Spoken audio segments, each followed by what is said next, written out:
por el rompeolas. Lo que piensas y lo que haces te define, y lo que escuchas también.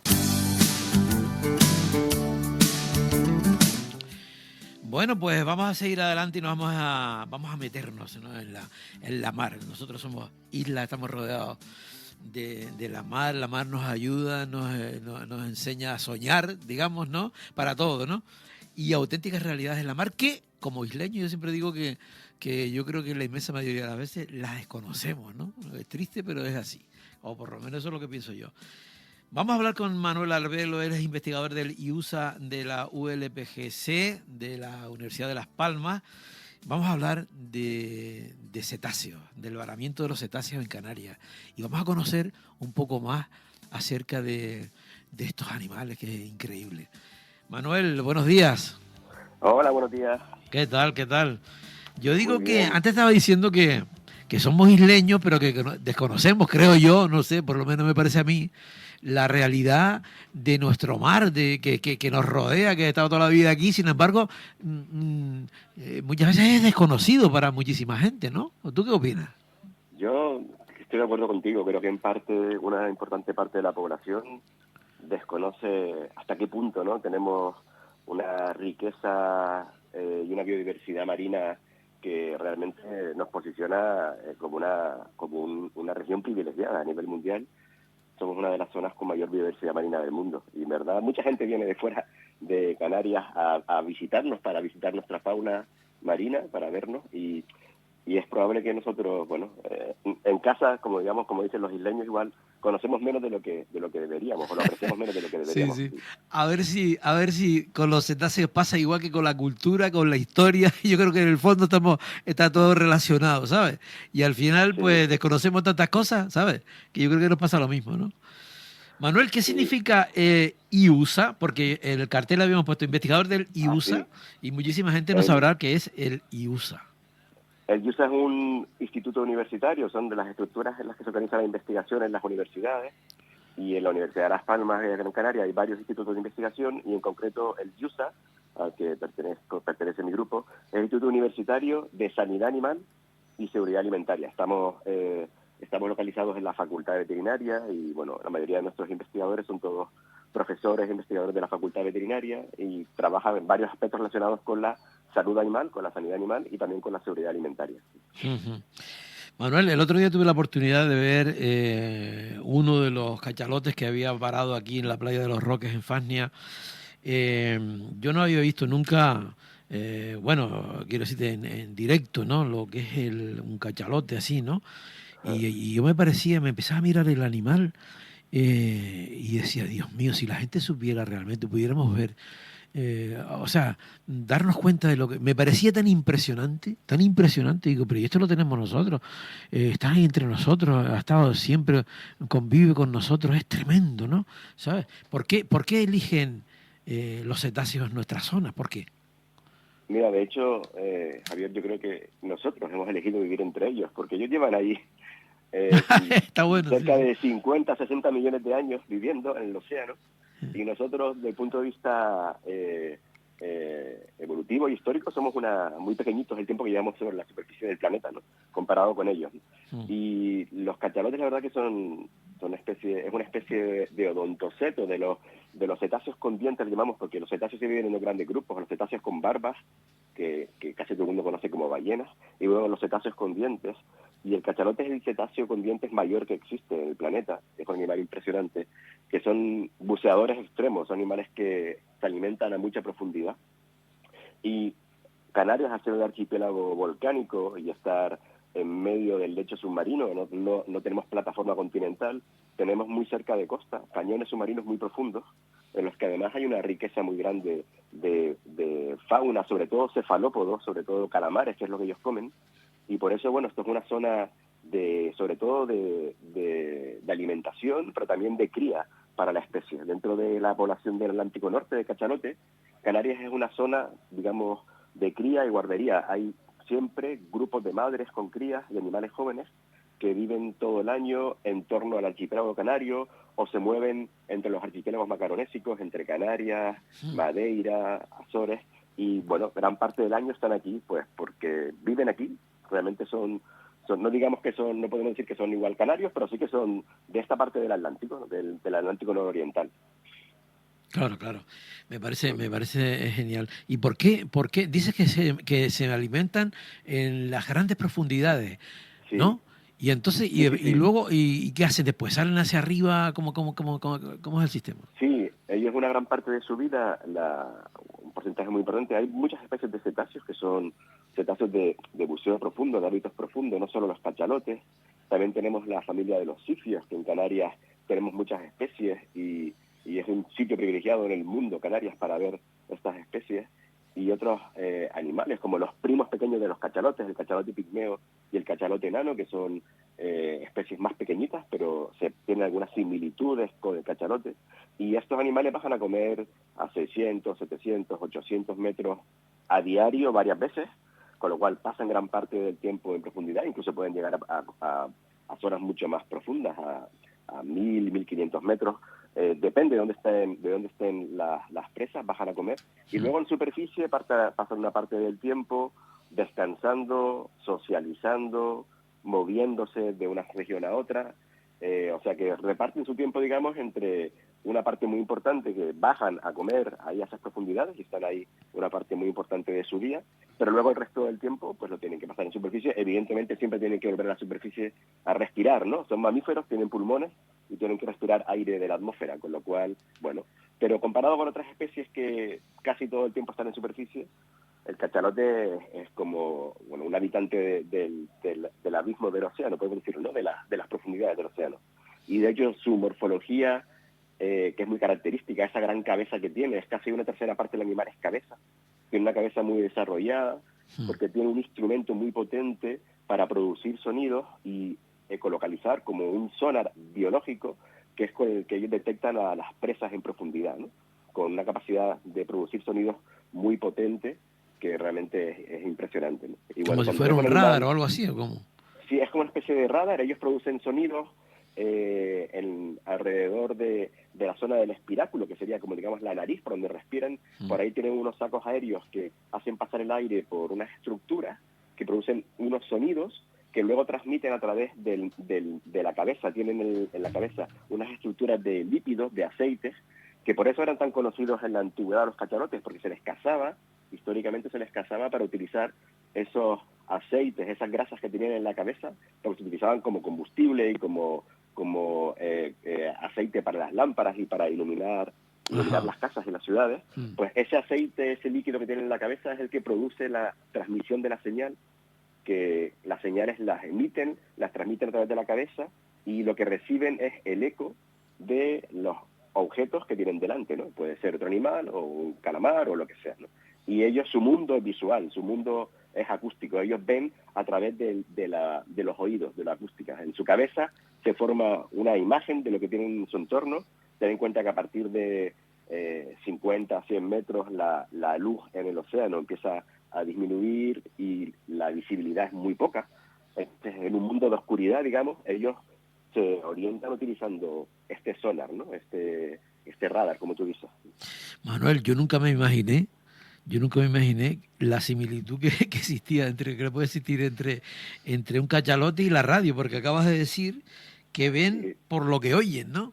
Y Exacto, ese exacto. Sí, sí.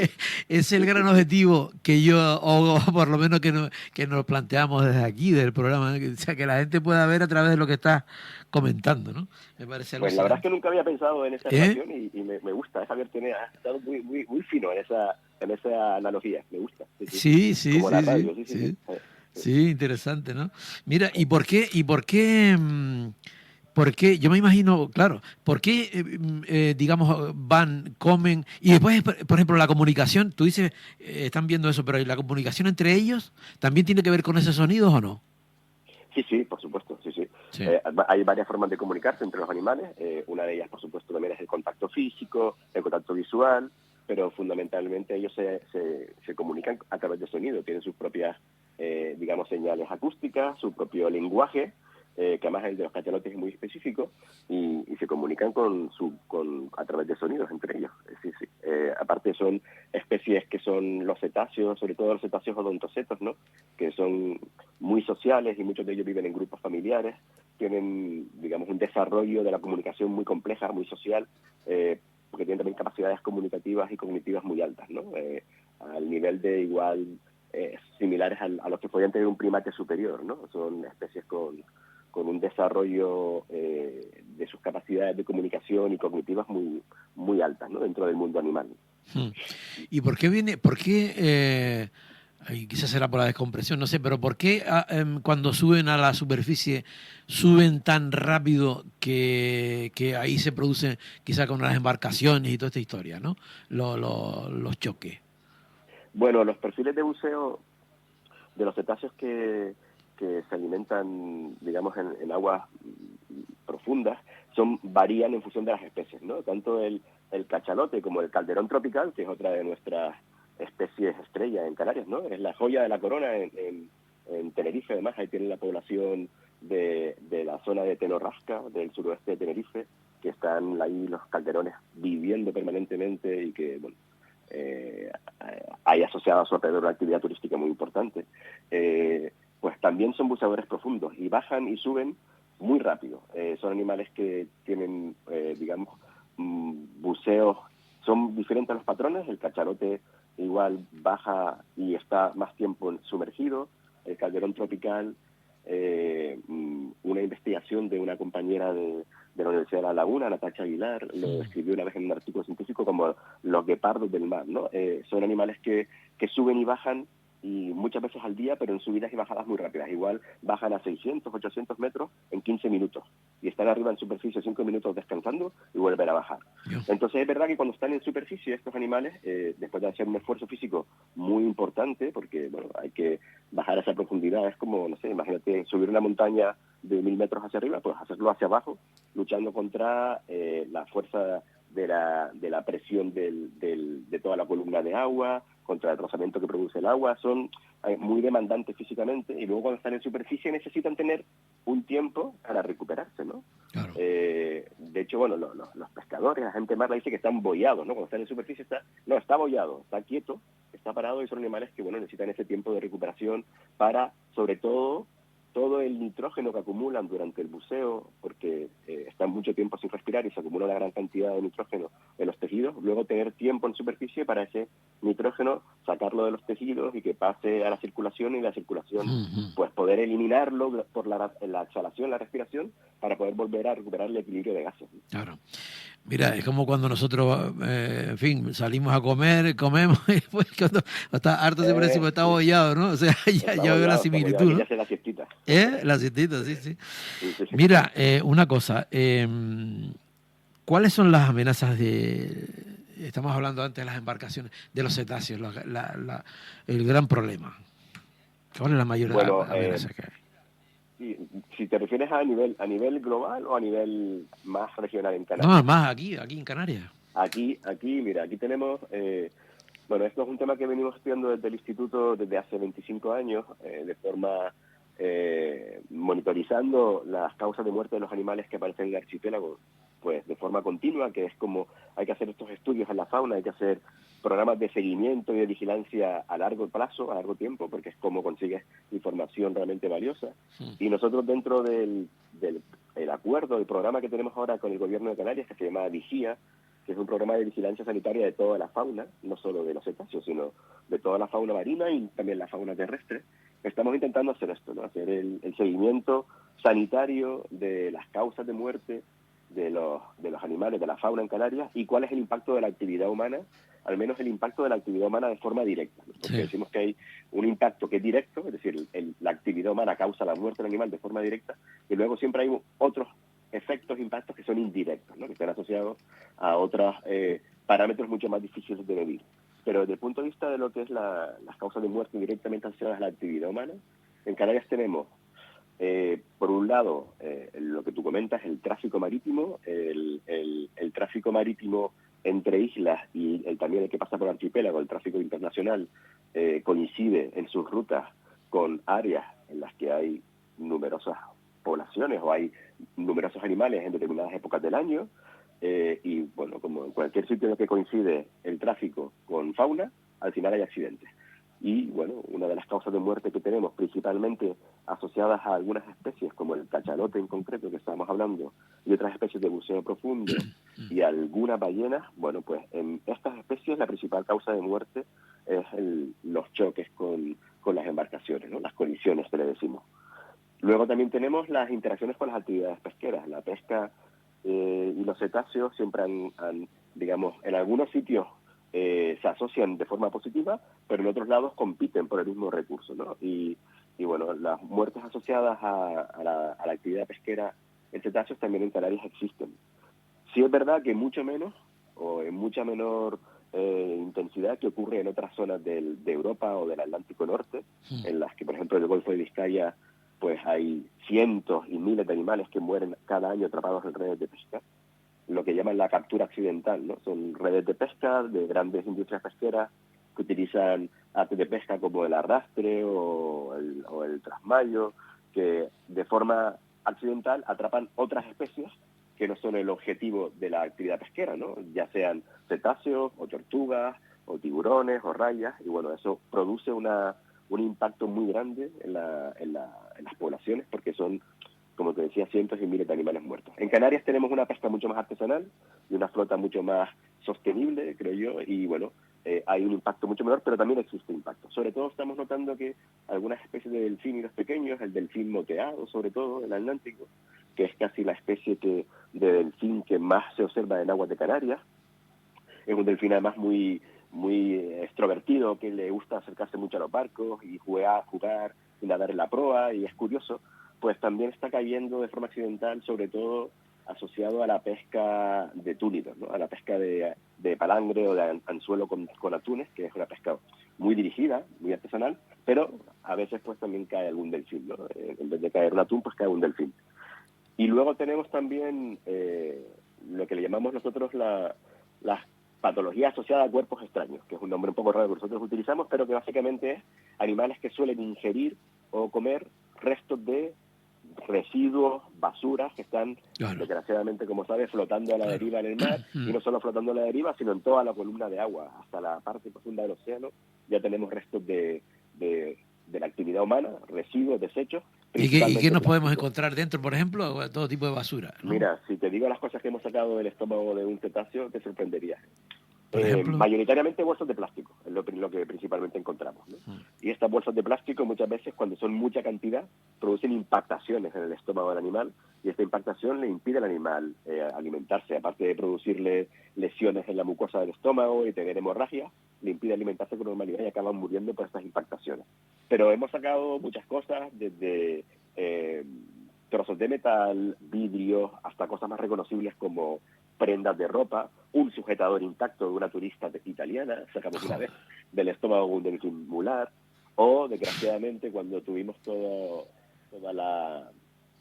los efectos de la pandemia, pues todo el material que se utilizó, guantes, mascarillas, calzas, todo eso también sacamos de los estómagos de los animales, mascarillas de estas de quirúrgicas o calzas de plástico para las botas o guantes, también eso lo hemos encontrado dentro del estómago de algunos animales. Por Dios. Y lo último que tenemos en Canarias que afecta también a la actividad humana, afortunadamente ya eso no lo estamos viviendo, pero sí que durante muchos años hubo maniobras militares que utilizaban sonares antisubmarino de media frecuencia. En las maniobras utilizaban unos sonares para detectar los submarinos, y estos sonares producían un efecto muy eso fue en Fuerteventura, ¿no? No fue en Fuerteventura, eso allá por el año 2000, por ahí, ¿no? Sí, el último evento fue en el año 2004, pero el más conocido quizás fue el 2002, porque fueron unas maniobras de la OTAN en las que hubo muchas embarcaciones, hubo también mucha prensa asociada a las maniobras, y murieron pues muchos animales que aparecían vivos o casi agonizando en las playas, que estaban llenas de turistas, de la gente local de Fuerteventura, y aquello sí que fue un evento pues con mucho eco mediático, y que a partir de ahí, bueno, nos pusimos a estudiar la asociación entre entre el efecto de los sonares y la causa de los animales, y afortunadamente se pudo investigar y se pudo descubrir una asociación, una relación causa-efecto directa, y gracias a eso, bueno, tanto el gobierno de Canarias como el gobierno del Estado y la propia Unión Europea, pues pusieron en marcha una moratoria para el uso de estos sonares a 50 millas de las costas de Canarias. ¿Y eso era por las maniobras militares? No para maniobras militares, sino para el uso del sonar. Para uso del No, pero que esos varamientos fueron a causa de... Sí, fueron a causa del efecto que produce el sonar en los sifios, sobre todo el sifio de Cuvier. ¿Y qué hacía? ¿Que lo descontrolaba totalmente o qué? Para ellos, este sonar en estos animales, lo más probable o lo que a día de hoy hay mayor consenso científico es que producen los animales, es un sonar de mucha intensidad, se produce a 120 decibelios, con lo cual en zonas del lecho submarino, en el que hay un cañón submarino, que el sonido rebota con las paredes y va y viene por todos lados, a estos los animales les producía un efecto de pánico que los hacía cambiar muy drásticamente su perfil de buceo. Porque el sifio de Cuvier es el mayor buceador del mundo del océano, tiene el récord de profundidad y de tiempo debajo del agua, que a mí es algo que yo cada vez que lo digo no dejo de asombrarme. Hay animales que se les ha marcado y se ha registrado que han bajado a más de 3.000 metros de profundidad y han estado debajo del agua 120 minutos, 2 horas debajo del agua. Es increíble. Son buceadores extremos. Y estos animales tienen un perfil de buceo distinto al que comentábamos antes del cachalote y del calderón. Estos animales sí bajan en picado, ¿no? En vertical, bajan más o menos rápido, pero luego están bastante tiempo alimentándose en profundidad, pero luego cuando suben con un ángulo, digamos, una subida más lenta, ¿no? Es como si en vez de subir el ascensor, subieran en escalera. Vale. Y este perfil de buceo es muy característico, muy estereotipado, se repite mucho, y luego cuando llegan a superficie vuelven a hacer varios buceos que los investigadores llaman superficiales, pero claro, para nosotros superficiales son buceos de a lo mejor de 400, 500 metros, hacen varios consecutivos que parece que el efecto, el motivo o la razón fisiológica para hacer eso es precisamente compensar y manejar la cantidad de nitrógeno que han acumulado durante esos grandes buceos para ir liberándolo poco a poco y evitar el daño de la posible enfermedades compresivas, ¿no? Como le pasa a los buceadores. Y claro, cuando a estos animales escuchaban el sonar, les producía un efecto tan marcado de reacción de pánico, claro, que subían rapidísimos hacia arriba, hacia la superficie, intentando escapar del sonido, y en superficie se movían horizontalmente, pero claro, esa subida rompía, digamos, el equilibrio fisiológico que ellos han tenido durante millones de años para bucear a tales profundidades, y les producía una descompresión severa, gravísima. O sea, un embolismo gaseoso y un embolismo graso con muchas hemorragias asociadas a la enfermedad descompresiva, pero que estaba asociada a un efecto de pánico, de reacción comportamental extrema al sonido del sonar, que les cambiaba el perfil de buceo normal, ¿no? Y esa moratoria sigue vigente, porque en principio, por la historia que estás contando, me parece alucinante que de alguna manera pudieran demostrar eso ante fuerzas como la OTAN, ¿no? Y que pudieran de alguna manera llegar a poner esa moratoria. Me parece un logro increíble, ¿no? Yo creo que fue un éxito de toda la sociedad canaria, porque realmente hubo una movilización muy importante desde la sociedad de Fuerteventura y Lanzarote, pero también en su momento de los políticos que estaban en ese momento del gobierno de Canarias, de la sociedad civil, de los investigadores de la ciencia, y también es verdad que eran maniobras que se habían repetido, al menos 5 eventos se habían dado ya en Canarias, o sea, de forma consecutiva. Y digamos, a lo mejor incluso teniendo en cuenta Fuerteventura, una isla que ha estado igual especialmente sensible a las actividades asociadas al ejército en su territorio, ¿no?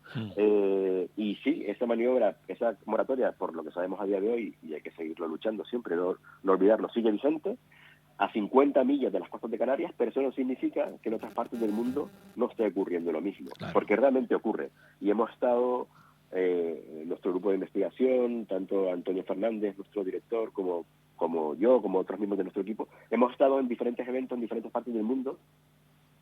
Se ha seguido repitiendo porque no todas las zonas están protegidas como afortunadamente estamos ahora en Canarias, ¿no? Claro. O sea, en aquellos sitios en los que coincida que hay zonas submarinas con camiones submarinos en la que hay alimento para los sifios y hay sifios y hay otras maniobras con sonar, puede darse la coincidencia en cualquier momento de que estén los animales y esté el sonar. Y bueno, en el Mediterráneo ha ocurrido varias veces a lo largo de los últimos años, en la costa de Grecia, en la costa de España, en varios países de la costa del Mediterráneo y en algunos otros sitios del mundo también ha ocurrido. Manuel, ya para finalizar, se acerca el verano, podemos, bueno, el verano, en fin, en cualquier lugar, en cualquier época, ¿no? Pero ¿qué puede hacer la gente, por ejemplo, la población, si ve varados, ve varamientos, ¿qué hay que hacer? Te agradezco que me hagas esta pregunta porque es un mensaje que siempre tratamos de repetir. Es muy importante avisar al 112 siempre, ¿vale? Ya sea un animal vivo o un animal muerto, siempre a través del 112. El 112 tiene un protocolo de emergencia, de seguridad, para dar aviso a toda la red de varamientos y cómo proceder y cómo actuar en cada caso. Evidentemente no es lo mismo un animal muerto, que nos avisarán o avisarán, generalmente son los cabildos o los que se encargan de ir a recoger los animales, hacer el levantamiento del cadáver y recoger los animales para luego poder estudiarlos. Pero más importante aún es, y tenemos en Canarias animales que varan vivos, sobre todo delfines, ¿no? Que a veces varan vivos por diferentes motivos. Y la tendencia general de todo el mundo, que además todo el mundo tiene pues mucho cariño y empatía por estos animales, es intentar ayudarles e intentar cogerlos y agarrarlos, y eso es lo que no se debe hacer. Es importante que cuando aparezca un animal vivo, lo primero que uno haga es coger el teléfono y llamar al 112, y desde el 112 le pasarán con un especialista, con un experto de la red de varamientos, que le puede dar indicaciones de lo que puede hacer y sobre todo de lo que no puede hacer, ¿vale? Y cuando vemos la gente que lo que intenta es empujarlo de nuevo al mar. Exacto. Eso siempre es un error muy grave que se repite continuamente. Lo cogen por la aleta caudal y lo meten para adentro porque quieren reintroducirlo al mar. Y eso es un error. Primero, es peligroso para el animal, es peligroso para la persona porque bueno, puede haber accidentes. Son animales que tienen mucha fuerza, son animales que pueden estar enfermos, pueden tener enfermedades que son zoonóticas, que es la palabrita que utilizamos para hablar de enfermedades que se transmiten entre el hombre y los animales o viceversa, y pueden ser contagiosas. Y sobre todo, desde el punto de vista del bienestar del animal, cuando un animal vara, en la mayoría de los casos, cuando es un animal que vara solo, es porque el animal ya está muy enfermo, está en las últimas. Y si vara es porque necesita estar ya fuera del agua, porque no puede más, no tiene más energía, no tiene más fuerza, en muchas ocasiones. Entonces, volverlo a reintroducir no es beneficioso para el animal, todo lo contrario. Seguramente le estamos aún perjudicando o fastidiando más aún su situación. Entonces, es muy importante que la gente llame al 112 y que esperen las instrucciones de la persona que se va a poner en contacto con ellos telefónicamente, Perfecto. ¿no? Esperando la llegada del equipo de atención. Que, claro, bueno, ya se hace intentando ayudar sin saber exactamente qué hay que... Sí, no, por supuesto, claro. es totalmente bien intencionado. Claro. Y la gente hace lo que haga falta, la gente se desvive para intentar ayudar a los animales, pero claro, sin tener los conocimientos y la formación, muchas veces nos estamos poniendo en riesgo nosotros y estamos poniendo en riesgo al animal. Claro. Entonces es mejor abstenerse de hacer nada hasta que lleguen los expertos, ¿vale? Los especialistas lleguen a atender el animal.